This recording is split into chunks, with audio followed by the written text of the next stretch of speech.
제가 말씀과 함께 33페이지를 읽겠습니다. 가룟 유다가 예수님을 배반하여 로마 군대를 이끌고 예수님을 잡으러 왔습니다. 그때 베드로가 칼을 휘둘러 제사장의 종 말고의 길을 베었는데 예수님은 오히려 베드로를 꾸짖습니다. 순순히 잡히신 예수님은 대제사장 안나스에게 끌려가 신문을 받습니다. 뒤따라간 베드로가 대제사장의 문 밖까지 이르렀지만 자신을 알아보는 여종 앞에서 예수님을 여러 차례 부인합니다. 예수님은 대제사장 안나스와 그의 장인 가야바 앞에서 신문을 받으셨고 곧이어 유대 총독 빌라도 앞에도 서게 됩니다. 빌라도는 신문 끝에 예수님의 제목을 찾지 못하여 놓아주려 하지만 많은 유대인들은 오히려 강도 바라바를 풀어달라고 외칩니다. 오늘 이 시간에는 예수님의 체포 사건, 그리고 베드로의 부인, 빌라도의 신문, 이 세 가지 사건을 통해서 이 새벽에 세 가지 기도 제목으로 함께 기도하겠습니다.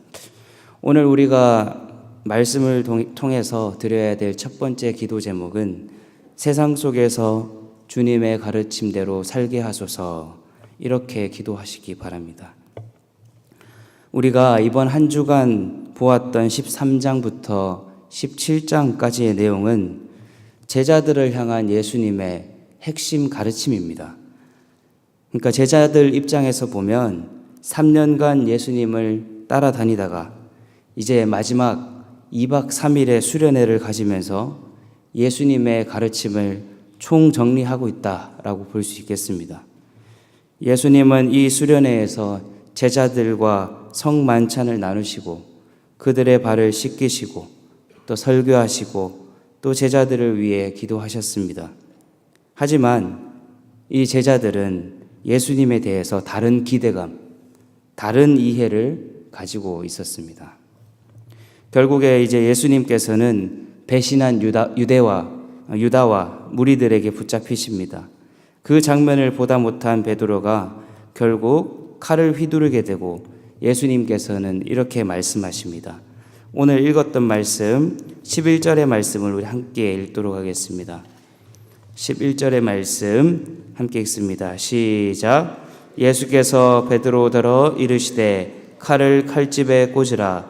아버지께서 주신 잔을 내가 마시지 아니하겠느냐 하시니라. 아멘. 제자들은 예수님께서 뭔가 마술적인 힘을 부르셔서 승리하기를 원했습니다. 그리고 군사혁명을 일으켜서 이스라엘을 로마의 압제로부터 해방시키기를 원했습니다. 하지만 우리가 모두 알고 있다시피 예수님이 원하시는 그 하나님 나라의 모습은 폭력으로 혁명을 일으키는 그런 나라가 아니었습니다. 오히려 서로 사랑하고 서로의 발을 씻겨주고 원수를 위해 기도하는 것이 예수님이 꿈꾸시던 하나님 나라의 모습이었다라는 겁니다. 우리는 이미 이 스토리를 다 알고 있어서 이 본문을 읽다 보면 제자들이 한심해 보일 수 있습니다. 하지만 우리들 역시 이 제자들과 다를 바 없는 것이 하나님 나라를 꿈꾼다고 하면서도 나도 모르게 세속적인 방법으로 살아갈 때가 있기 때문이죠. 우리는 지금 이 예배당 안에 있습니다.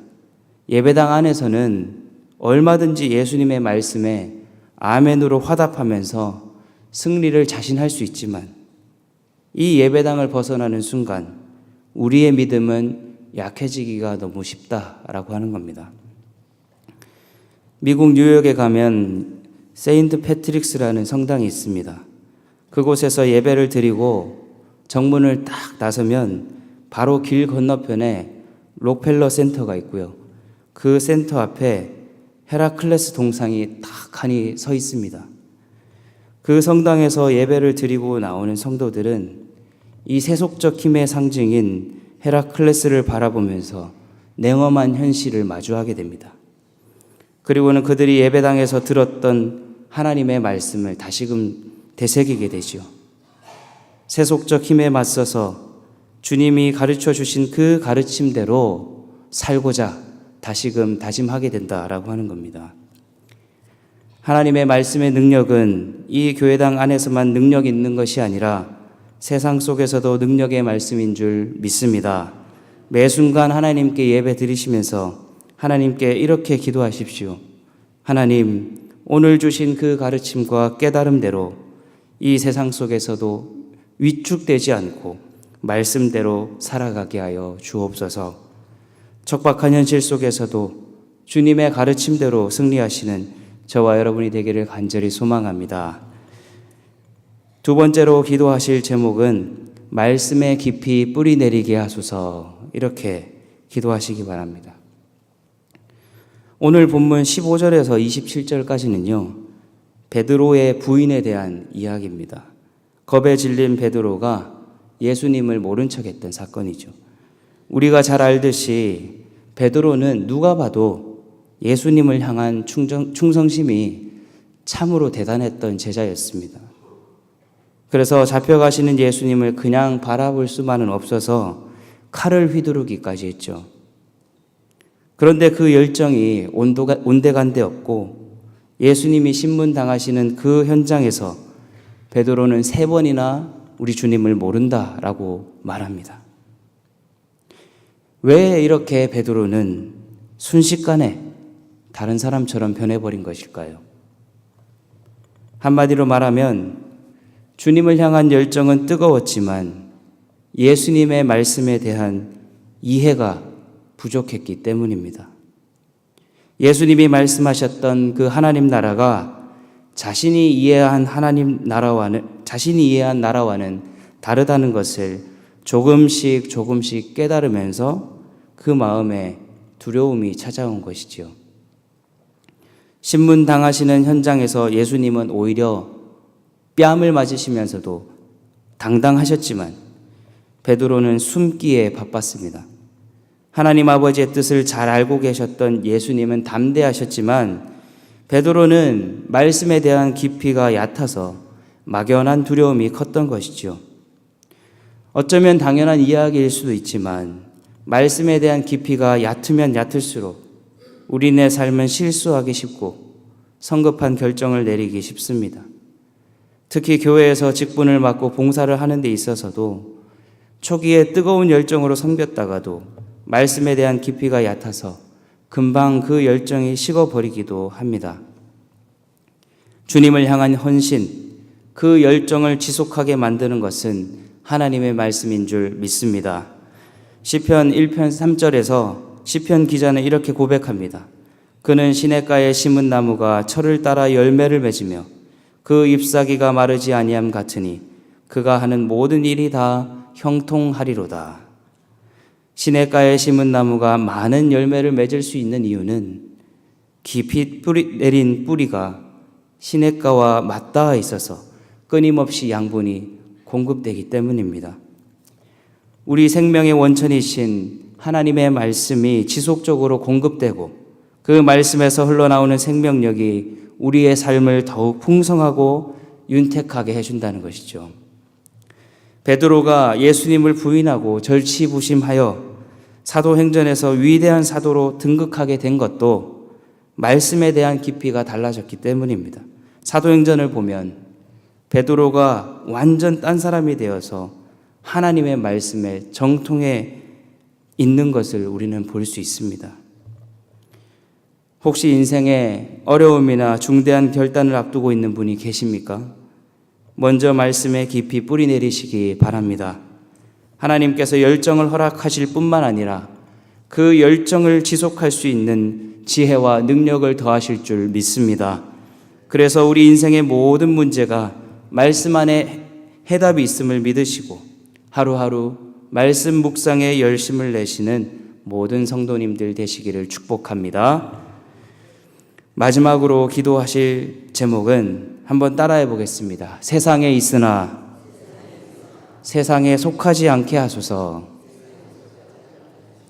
우리 함께 36절의 말씀 읽도록 하겠습니다. 36절 시작. 예수께서 대답하시되 내 나라는 이 세상에 속한 것이 아니니라. 만일 내 나라가 이 세상에 속한 것이었더라면 내 종들이 싸워 나로 유대인들에게 넘겨지지 않게 하였으리라. 이제 내 나라는 여기에 속한 것이 아니니라. 아멘. 유대 총독이었던 빌라도는 예수님을 신문하면서 예수님의 정체에 대해 묻습니다. 그리고 예수님이 3년간 가르치셨던 내용이 무엇인지도 묻지요. 사실 빌라도가 몰라서 물었던 것은 아닙니다. 빌라도가 유대 땅의 총독인데 그 정도도 파악을 못하고 있지는 않았을 겁니다. 빌라도가 그렇게 물은 이유는 자신이 생각하는 진리와 예수님이 말씀하시는 그 진리가 서로 상충되고 있기 때문이었습니다. 빌라도는 힘과 권력이 진리임을 믿고 있었지만 예수님은 다른 방식으로 진리를 전하고 계셨기 때문이죠. 그래서 빌라도는 38절에서 진리가 도대체 무엇이냐라고 묻고 있는 것입니다. 이것은 곧 하나님 나라와 세상이 서로 부딪히는 것을 의미합니다. 예수님의 제자들인 우리들은 하나님 나라를 지향해야 하지만 세상에 속하는 것은 지양해야 합니다. 왜냐하면 이 하나님의 나라는 원래 세상에 속해 있지 않기 때문입니다. 빌라도는 세상에 속한 사람이었습니다. 그래서 세상이 강조하는 힘으로 세상을 지배하고자 했습니다. 빌라도의 기준에서 진리는 칼과 방패였습니다.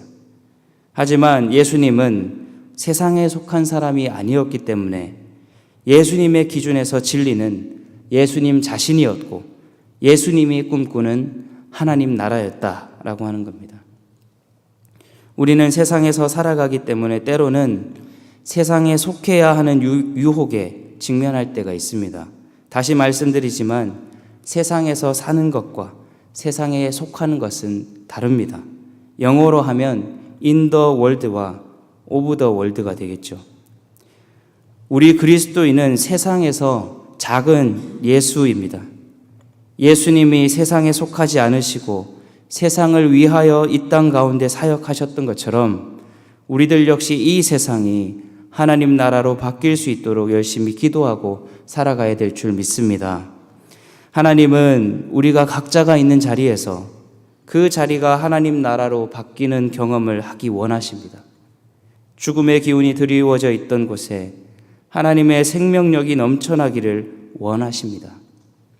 나의 작은 섬김과 희생으로 다른 사람의 마음을 움직이고 그들이 우리의 착한 행실과 올곧은 마음을 통하여 예수 그리스도를 보게 하는 것, 그것이 우리에게 필요한 줄 믿습니다.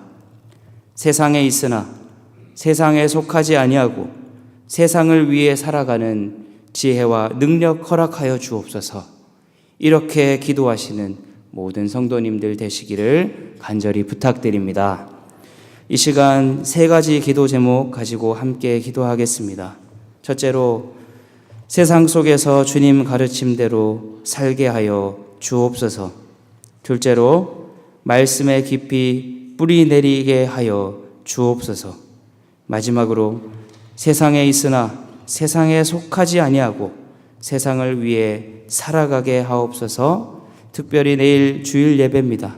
주일 예배를 통해서 우리가 세상에 속해 있지 않고 세상을 위하여서 또 하나님 나라를 위해서 살아가는 존재임을 다시금 깨닫는 놀라운 은혜의 시간 될 수 있게 달라고 이 시간 다 같이 통성으로 주님 앞에 기도하겠습니다. 주여 믿습니다. 주여 믿습니다. 주여 믿습니다.